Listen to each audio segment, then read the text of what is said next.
Monsoon season showed up early in Nashville that year. I was 10 and home alone with my mom. My dad was out of town on a business trip. The city was getting hammered by a bad thunderstorm. It was so intense, everything was pitch black, even in the middle of the day. The nights were even worse. Mom tucked me in bed at around 9 after reading Where the Wild Things Are. My room was upstairs at the end of the hall, while Mom slept downstairs. The storm got worse as the night went on.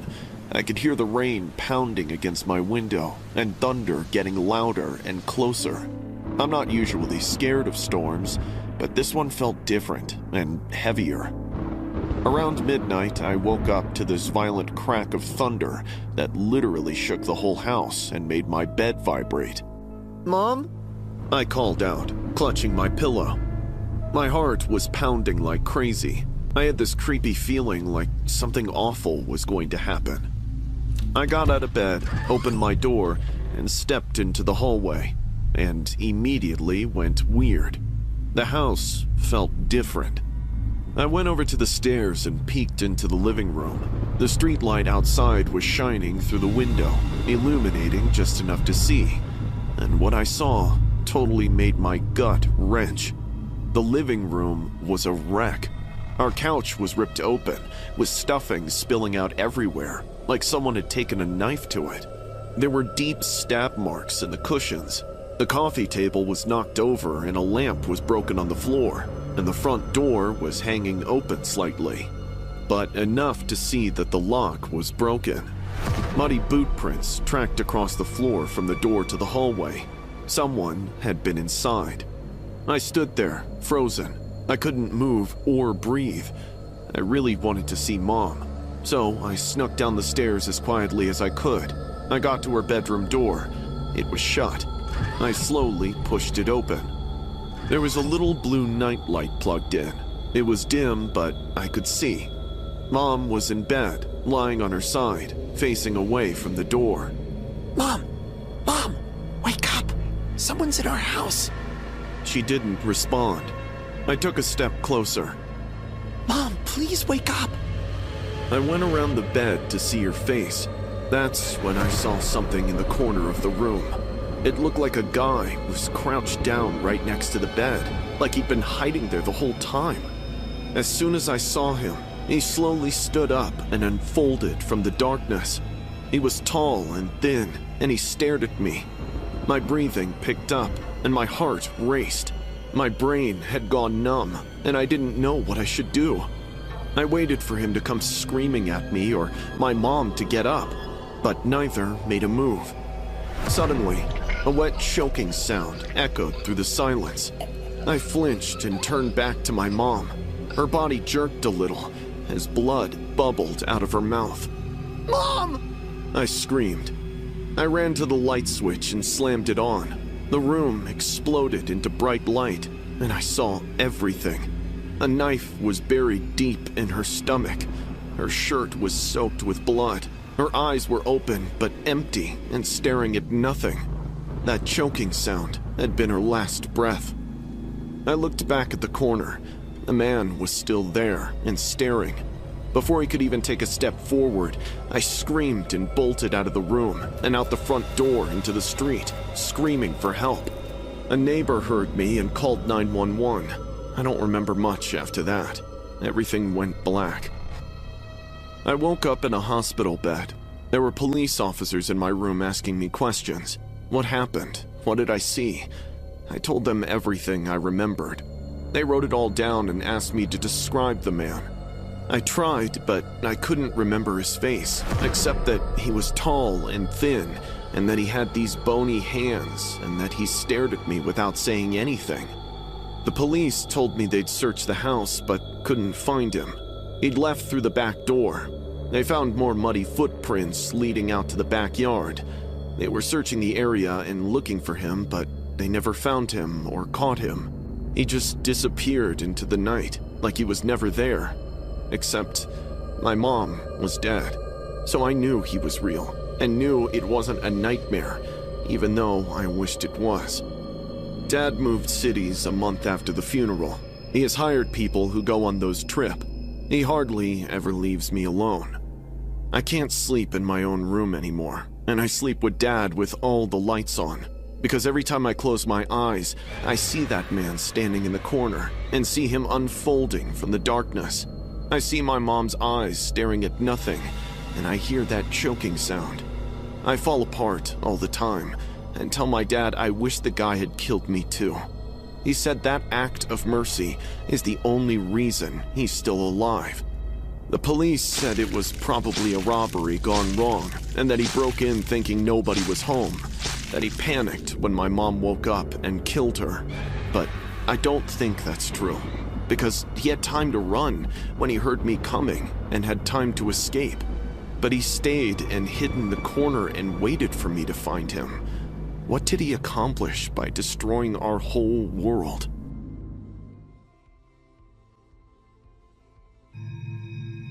It was one of the coldest nights of Atlanta. I had just hit 17 and felt like I could conquer the world. So when my buddies dared me to break into this rundown house and film myself wandering around for 10 minutes, I was like, bet, without even thinking twice. They said it would be easy because nobody had lived there for years. I thought it would be a quick thrill, and I'd later post it online and get views. The house was on the edge of town, in a rundown neighborhood with an overgrown yard and boarded-up windows. It looked properly abandoned, like nobody had been there in years. I went around to the back and found a window with broken glass and climbed through. My phone was already recording. I needed 10 minutes of footage to prove I'd done it. The moment I stepped inside, I regretted it. The kitchen was disgusting, with rotten food on the counters and plates covered in mold. Cockroaches were crawling on every surface. The smell was so awful I nearly threw up. It felt like something had died in there, but I'd already started and had to finish the challenge. I moved through the kitchen into a hallway and found a downstairs bedroom. There was a stained mattress on the floor, with needles scattered around it and empty bottles. Peering at them, I realized it wasn't an abandoned place, but a neglected house, and someone could actually be living there. I should have left right then. I knew I was intruding, but I was already 5 minutes in and needed 5 more for the challenge. I kept filming and walking through more rooms. Everything was filthy with trash everywhere, and water damage on the walls and mold growing in the corners. I made my way up the stairs as they creaked like crazy under me, almost giving way. Once I got to the top, there was a hallway with 3 closed doors. I walked toward the last one, probably the master bedroom. All of a sudden, I heard a woman screaming, totally pissed off from inside the room. You ruined my submission! That was for the design competition! I told you 100 times not to touch my desk while I was out! Oh, come on! It was just a little spilled coffee, and I tried to wipe it. Stop being so dramatic! A man's voice roared back, laced with aggression. You always gotta make a big deal out of everything. It's not like I did it on purpose. My stomach dropped. Someone was definitely in there. Then, out of nowhere, I heard a super loud smack. The woman cried out in pain and started bawling. My first thought was that it was a homeless couple living in the abandoned house and having a domestic dispute. I should have run and gotten out, but some stupid part of me thought this would make my video even better. So I crept closer to the door with my phone still recording. It was slightly ajar and I peeked inside. What I saw made my heart stop.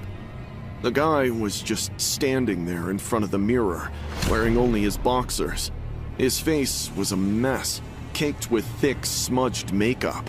He was arguing with his reflection, switching between a deep man's voice and a woman's voice. The woman's voice would scream something, and then the guy's voice would scream right back. He was having a full-blown argument with himself in the mirror. As I raised my phone to get a decent shot, he suddenly shut up. I froze. I didn't move or breathe as I watched him stiffen as well. After a second, he slowly turned his head and looked right at me. Our eyes locked. For a split second, neither of us moved. Then, he opened his mouth and let out this horrible animal howl. He started laughing like a maniac while pulling out his own hair and hitting himself in the face over and over. I turned and sprinted out of the hallway and down the stairs. I could hear him behind me, running and laughing and screaming. His footsteps pounded down the stairs. I got to the kitchen, jumped through the broken window. I landed in the backyard. I kept running without looking back until I got to my car. I hurriedly got in and locked the doors. My hands were shaking so badly I could barely get the key in the ignition. I looked back at the house. He was standing in the backyard in just his underwear and covered in makeup, staring at my car. He started walking toward me slowly, still laughing. I started the car and floored it. I got out of there as fast as I could. I kept checking my rearview mirror and making sure he wasn't following me. He wasn't. I went straight home and locked myself in my room. My friends were texting me, asking me for the video. I sent it to them. They watched it, and nobody believed it was real. They thought I'd staged it and hired an actor, that the whole thing was fake. But it wasn't fake. It was real. That man was real. I called the police and told them what happened. They said they'd check it out. They went to the house and said it was empty. But I have the video. I watched it 100 times. You can see him clearly, hear him talking to himself, and hear that howl. Winter break's over. School's back on. But I'm driving a whole different way, making sure I don't go anywhere near that house. I even nuked all my social media and quit doing all those dumb challenges, because I can't stop thinking about the whole thing. And I keep wondering what would have happened if I'd been slower, and if he'd caught me before I got out that window. What would he have done? I'm super glad. I'll never know. I matched with Dax on a dating app nearly a month before all this went down. He was pretty close to my age and lived right here in Phoenix, too. We'd gone out a few times for casual coffee and meals. He seemed like a nice guy, so I didn't think much when he called me in on another date. It was at this bar downtown. We had drinks and talked for hours. I didn't realize how much time had passed until it was nearly midnight. "Hey, why don't we take it to your place?" Dax said. Yeah, I'd love to. I got in my car and took off. Pretty soon, I realized this beat-up beige Camry was shadowing me. It had been hanging back a few lengths since we left the bar. I pointed it out to Dax. I think that car's been following us. He glanced in the rearview mirror and shook his head. Nah, pretty sure it just got here. You're just being paranoid. He just laughed it off, but I wasn't making it up. The car seriously followed us all the way to my place. When I pulled into my driveway, it crept right past so slowly I could see the driver. It was this old lady with gray hair, and she was staring at us as she went by. I got major creeps. So I bolted out of the car and unlocked the front door fast. Dax was right behind me. I locked the door and checked the window. The Camry was gone. I felt a tiny bit better. Maybe I was being totally paranoid and it was just a coincidence. Dax was standing in my living room, looking around. Nice place. Thanks. I went to the kitchen to get us drinks. When I came back, Dax was sitting on the couch and smiling. I sat next to him. We talked for a few minutes before he leaned in. We were about to kiss when a knock rattled the door. I nearly jumped out of my skin. I got up and looked through the peephole. No one was there. Who is it? No one. Probably just a cat or something. Come here. He pulled me back onto the couch and started laying on the compliments, telling me how beautiful I was and how much he liked hanging out with me. I blushed and started to chill out again. We kissed. Out of nowhere, I felt Dax getting tense, staring past me, right at the window behind my head. His eyes were glued to something. When I turned around to look at the window, there was nothing there. What's got your attention? The curtains. It just feels weird with the curtains open. Can we shut them? It was a strange thing to say, but I got up and closed the curtains anyway. I came back to the couch, and we started making out again, and things heated up. We went to my bedroom. We hung out for a while and eventually crashed. I don't know what time it was when I woke up, maybe 2 or 3 in the morning. When my eyes opened, Dax was sitting up in bed. His breathing was heavy and labored, like he was hyperventilating. Dax? Are you okay? I started to sit up, and immediately I felt the coldness of metal against my neck. I tilted my head slightly and figured it was a knife blade. My soul nearly left my body. My hands started shaking and my heartbeat picked up. The old lady from the Camry was standing right next to my bed. Her face was maybe an inch from mine, eyes all bloodshot and full of pure rage. Her gray hair a total mess. She had a knife pressed against my throat. I'll bring you a bunch of new dolls. But you're not allowed to have a human girlfriend. That was the deal. How dare you deceive me? She wasn't talking to me. She was talking to Dax. I'm done with dolls, Mom. I want a real girl. I'm not a kid anymore. You can't control me. The weirdo was his mother. Before I could process, Dax lunged at her and tried to grab the knife from her hand. They started fighting, screaming at each other, throwing things in the process. Eventually, the knife clattered to the floor. I didn't wait. I jumped out of bed and ran out of my bedroom into the hallway. I made it to the guest room and locked the door shut. Fortunately, I'd grabbed my phone and I dialed 911. Please help! There's someone in my house with a knife! I could hear them fighting outside, screaming and breaking things. I pressed myself against the wall and shook. The operator stayed on the line and said police were coming. Minutes later, faint sirens echoed in the distance. Right on cue, the screaming stopped. I waited for either Dax or his mad mother to come knocking at the door, but nothing happened.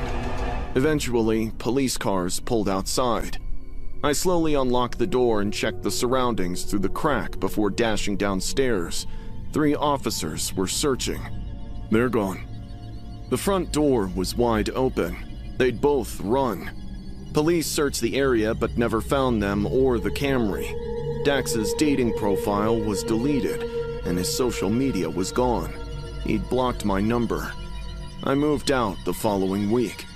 I'm absolutely done with online dating, because every time I try, I keep getting hung up on how completely normal Dax seemed.